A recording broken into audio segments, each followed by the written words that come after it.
with these current mRNA modified RNA shots, again, the research to evaluate the extent of shedding, where shedding is occurring, how much is being shed, and what components of the vaccine, including we now have to take into consideration the DNA contamination that are in these vaccines.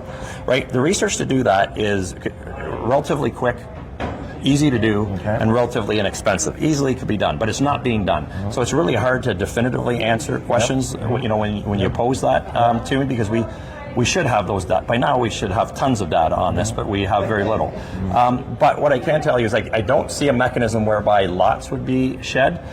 So what I can tell you about what makes the most sense in terms of the logical explanation for why somebody, you know, why a person might be apparently perfectly healthy but shedding something that could make somebody else feel unwell is likely, you know, some individuals are going to have a propensity towards developing hypersensitivities, like allergies, right? Sure, yes. We've all been exposed now to the virus, to the SARS coronavirus 2, and many people got shots, right?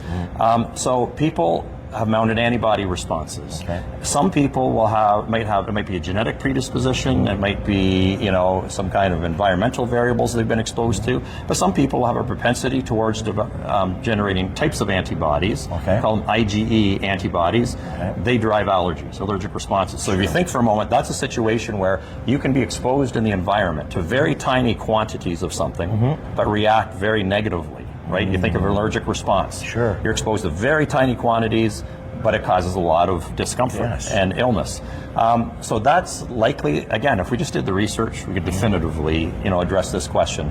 But that may be one of the issues. So if it's literally those kind of symptoms, people might even want to try allergy medication to alleviate, you know, some of the signs and symptoms that they're experiencing following that. But otherwise, you know, if shedding is happening from an individual, there's no way that we can really control that aspect of it.